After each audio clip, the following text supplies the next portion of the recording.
মাতাল যুবক, পাগল পারা ফুটবল খেলা দেখা নিয়ে। বিশ্বকাপ, বিশ্বকাপ, জীবন মানে বিশ্বকাপ। হৃদয়ে আর্জেন্টিনা, পোস্টারে লিখছে, ব্যানারে লিখছে, হৃদয়ে ব্রাজিল। আল্লাহর কসম আমি বলি, কোন মুসলমানের বাচ্চা যদি এটা লিখে থাকে, বলে থাকে, তার ইমানের সমস্যা, তার ইমানের সমস্যা। হৃদয়ে আর্জেন্টিনা হইতে পারে না। আর্জেন্টিনা যুবক তোমার কিচ্ছু না। আর্জেন্টিনার খেলোয়াড় এগুলা বেঈমান, এগুলা কাফের, এগুলা বেঈমান। ব্রাজিলের খেলোয়াড় এগুলা কাফের, এগুলা বেঈমান, এগুলা মুসলমানের প্রিয় হইতে পারে না। ওরা আমার কি কথা বলেন? ব্রাজিল আমার কি বলেন? আর্জেন্টিনা হারলে আমার কি? আর্জেন্টিনা জিতলে আমার কি? কথা বলো যুবক, একটা নওজোয়ান বলো, আর্জেন্টিনা কি তোমার বাপ লাগে? তাইলে আর্জেন্টিনা কি তোমার? হৃদয়ে আর্জেন্টিনা হয় কেমনে? হৃদয়ে তো হবে কাবা, হৃদয়ে হবে মদিনা, হৃদয়ে আল্লাহ, হৃদয়ে মুহাম্মদুর রাসূলুল্লাহ সাল্লাল্লাহু আলাইহি ওয়াসাল্লাম, হৃদয়ে মুহাম্মদ। হৃদয়ে ব্রাজিল হয় কেন? কোন লজ্জায়, কোন শরমে? আয় হায় হায় হায়, কোটি কোটি টাকা মুসলমানের সন্তান নষ্ট করে ফেলছে। জীবনের কোনো লক্ষ্য উদ্দেশ্য নাই, টার্গেট নাই। কেন আসলাম দুনিয়ায়, করছিটা কি? কিছুই জানে না, কিছুই জানে না। আফসোস। এই জন্য আমি পড়লাম, ওয়াআনযির আশীরাতাকাল আকরাবিন। আল্লাহ তাআলা বলেন, ও নবী, আপনার নিকটজন, আপনার চাচাকে বাঁচান, আপনার বিবিকে বাঁচান, আপনার ছেলে মেয়েকে বাঁচান, আপনার স্বজনদেরকে বাঁচান। এটা কারো কাঁধে তুলে দিবেন না। আমার এই কথাটা বুঝছেন কিনা বলেন? মূল বক্তব্য আমার এইটাই। আপনার ছেলের নামাজ, এটা আপনার জিম্মাদারি। আপনার মেয়েরে নামাজি বানানো, এটা আপনার জিম্মাদারি। আপনার মেয়েরে পর্দানশীল বানানো, এটা আপনার জিম্মাদারি। আপনার ঘরের সবাই নামাজ পড়ে, খোদার কসম, এটা আপনার প্রাপ্তি। আপনার ঘরের ছেলে মেয়ে সবাই আল্লাহর কোরআন পড়ে, এটাই আপনার জীবনের পাওয়া। সোফা আর খাট পালং, বিল্ডিং আর দালান, ফার্নিচার আর গহনা, অলংকার আর সাজগোজ, এগুলো কিচ্ছু না। এগুলো ধোকা, ধোকা, ধোকা, ধোকা। দুনিয়া ধোকা, দুনিয়া ধোকা। আমার বাপ দুনিয়া ধোকা, এই তামসার দুনিয়া ধোকা। আল্লাহ বলছেন এটা ধোকা। মাতাউল গুরুর, গুরুর এটা ধোকা। এই হাসে, এ কাঁদে, এই বলতেছে, হাসতেছে, ঘন্টা খানিক পরে বলে মাথা ব্যথা করে। এই দেখলাম সুস্থ মানুষ, ঘন্টা দুয়েক পরে পেটে অসুখ। ঠিকই না বলেন না? এই সবল মানুষ গেল, একটু পরে অ্যাক্সিডেন্ট। হ্যাঁ, এই তো ধোকা।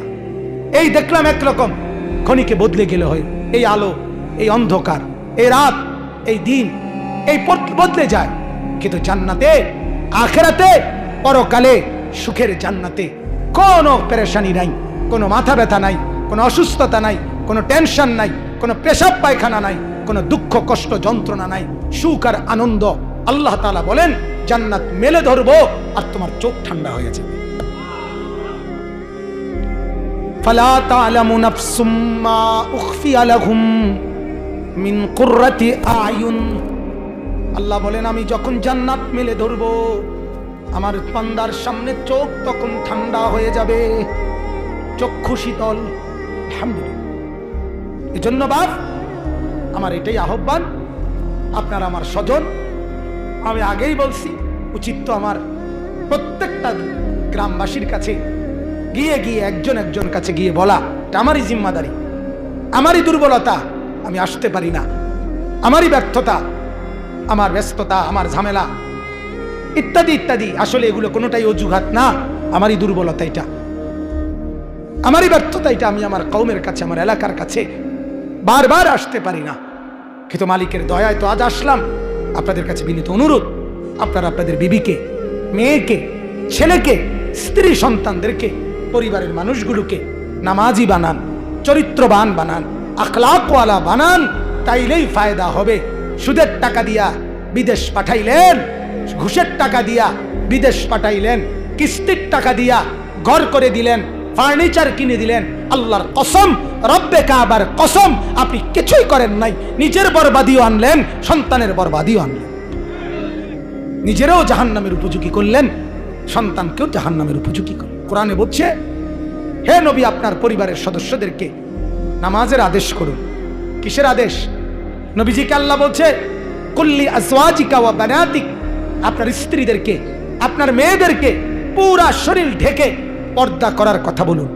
স্ত্রীকে খেয়াল করেন, মেয়েকে খেয়াল করেন, ছেলেকে খেয়াল করেন, পরিবারের স্বজনদেরকে নামাজের ফিকির করেন।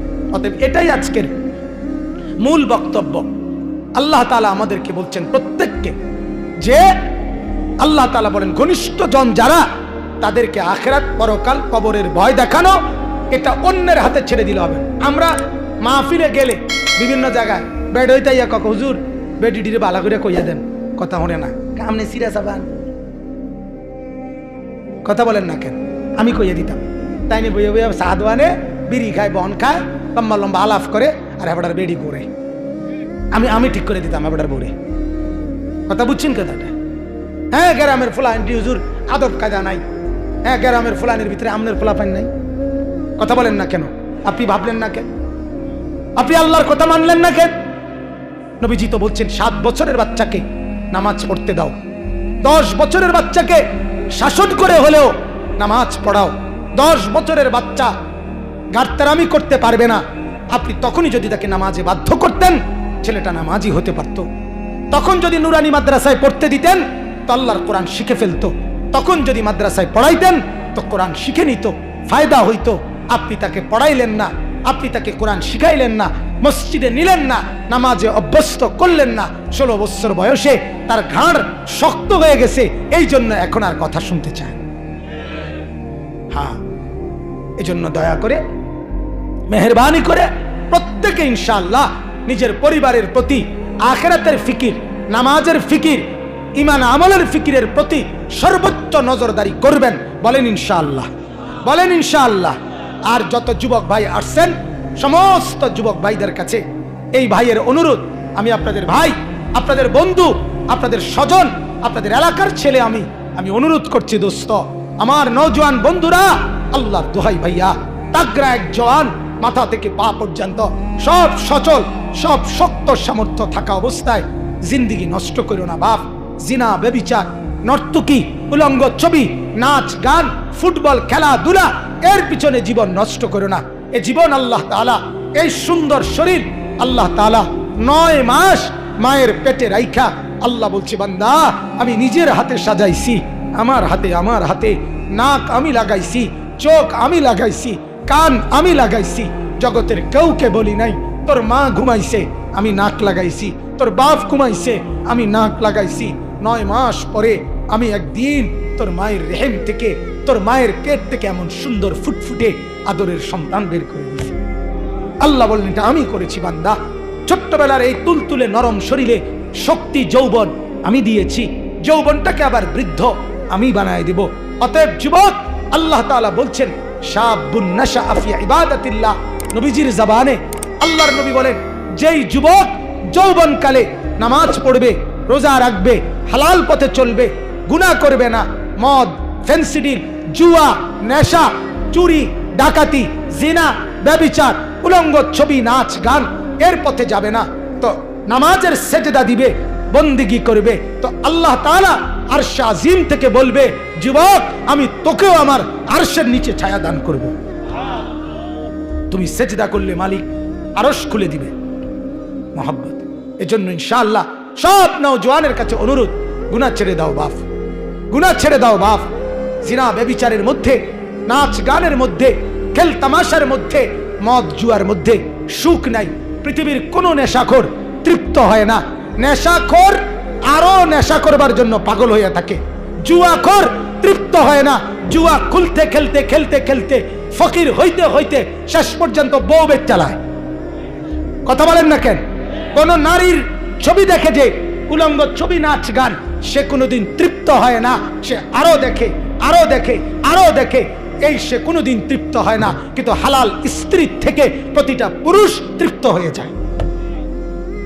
এজন্য গুনাহ তৃপ্তি দেয় না, গুনাহ সুখ দেয় না, গুনাহ স্বস্তি দেয় না, গুনাহ নিরাপদ করে না, কষ্ট দেয়, যন্ত্রণা দেয়, পেরেশানি বাড়ায়, আর আখিরাতে জাহান্নামের আগুনে জ্বালায়। আল্লাহ তাআলা হেফাজত করেন। ওয়া আনদির আশিরাতাকাল আকরাবিন। এরপরে আল্লাহ তাআলা বলেন ওয়াখফিদ জানাহাকা লিমান ইত্তাবাআকা মিনাল মুমিনিন। নবী, আপনি ঈমানদার যতজন আপনার পক্ষে অনুসারী, আপনি তাদের প্রত্যেকের সাথে কোমল, উত্তম, নম্র আচরণ করেন। সুবহানাল্লাহ। কাউকে আপনি নিরাশ করবেন না। ঈমানদার হওয়ার পর প্রত্যেককে আপনি নরম, উত্তম আচরণের মাধ্যমে আখিরাত আর পরকালের কথা বলতেই থাকেন, পরকালের ভয় দেখাইতেই থাকেন। ছেড়ে দেওয়ার সুযোগ নাই।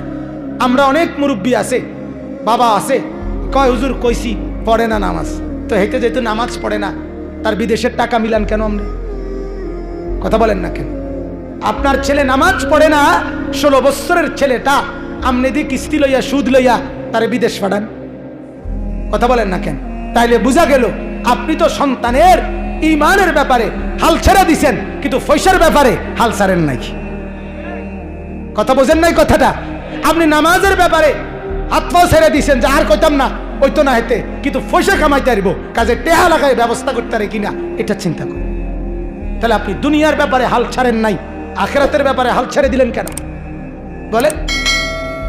এরপরে আল্লাহ তাআলা বলে, না হুজুর, বিশ্বাস করেন, লক্ষবার বলছি, কোটিবার বলছি, কোনোভাবেই ছেলেটাকে পারলাম না, কোনোভাবেই মেয়েটাকে পারলাম না। হতে পারে এমন, হতে পারে কিনা বলেন? আল্লাহ তাআলা এটাও বলে দিছে, ফাইন আসাউকা, যদি নাফরমানি করে, ফাকুল ইন্নী বারীউম মিম্মা তা'মালুন, আপনি স্পষ্ট বলে দেন তোমরা যা করছো গুনাহ, নাফরমানি, টেলিভিশন দেখতেছ, নাচ দেখতেছ, গান শুনতেছ, অবৈধ রোজগার করতেছ, সুদ খাইতেছ, আল্লাহ বলে তোমার লক্ষ্য বলার পরে যদি না শুনে স্পষ্ট বলে দাও তোমাদের এই কর্মকাণ্ড থেকে আমি মুক্ত, আমি পবিত্র, আমি এগুলোর সাথে নাই। এরপরে যদি বলেন, শেষ আয়াত, আল্লাহ তাআলাকে যদি বলেন, যদি ছেলের মুখের উপরে এভাবে বলে ফেলি, ছেলের বউয়ের সামনে এভাবে বলি যে তোমাদের হারামের সাথে আমি নাই, তোমাদের নাজায়েজের সাথে আমি নাই, তোমাদের অবৈধ রোজগারের সাথে আমি নাই, তাইলে কি আর আমি বাদ মিলবো? আমি তো না খাইয়া মরে যাবো। আল্লাহ তাআলা সান্ত্বনা দিয়ে বলছে, বান্দা তুমি বলে দাও আমি গুনাহ থেকে পবিত্র, তোমাদের নাফরমানির থেকে পবিত্র। ওয়া তাওয়াক্কাল আলাল আজিজির রহিম, আর কার উপরে ভরসা কইরো না, যিনি সবচেয়ে বড় ক্ষমতাবান এবং দয়ালু, সেই আল্লাহর উপরে ভরসা করো। কার উপরে? কার উপরে বলেন? আল্লাহ তাআলার উপরে ভরসা। অতএব আপনার সন্তানকে নামাজ, রোজা, বন্দেগী, ঈমান, আমল, আখিরাত, পর্দা, পুশিদা, এই ব্যাপারে বাধ্য করা যদি না শুনে, তো সর্বোচ্চ কোটিবার বলার পর স্পষ্ট বলে ফেলা যে আমি তোমাদের এই কর্মের সাথে নাই, আমি তোমাদের এই অবৈধ রোজগারের সাথে নাই। আমি অনেক সময় এটা বলি, আমার আব্বারে আমি জীবনে একবার বলছিলাম, আব্বা আমি এই মাদ্রাসায় পড়তাম না, আরেকটা মাদ্রাসাত পড়মু, এটাই একবার কইছিলাম জীবনে। আমার আব্বা আপনাদের এখানে যোগী পুকুরিয়া গ্রামে কবরে শায়িত আছে। এখন আমি আমার আব্বার কবর জিয়ারত করেই আমরা দুই ভাই এখানে আসছি মাহফিলে। আব্বা বলছিল, ফুত পরের বেলা ভাত আমার ঘরে খাইও না, যাও বাইরেও বেটা, পরের বেলা ভাত খাইও না। বাবার সেই কথা মনে আছে, চোখের পানি মুছতে মুছতে তো মাদ্রাসায় ঠিকই চলে গেছি। সেদিন মনে হয়েছে বাপ কত শক্ত পাষাণ। আজ মনে হয় বাপ আপনি যদি সেদিন শাসন না করতেন, আজ আপনার কোরআনের কথা বলার তৌফিক হতো না। এটাই বাস্তবতা। মাকে মজবুত হইতে হবে, বাবাকে মজবুত হইতে হবে। তুমি নামাজ পড়বা, নয়তো আমি তোমার সাথে নাই। তুমি সেজদা করবা, নয়তো আমি তোমার সাথে নাই।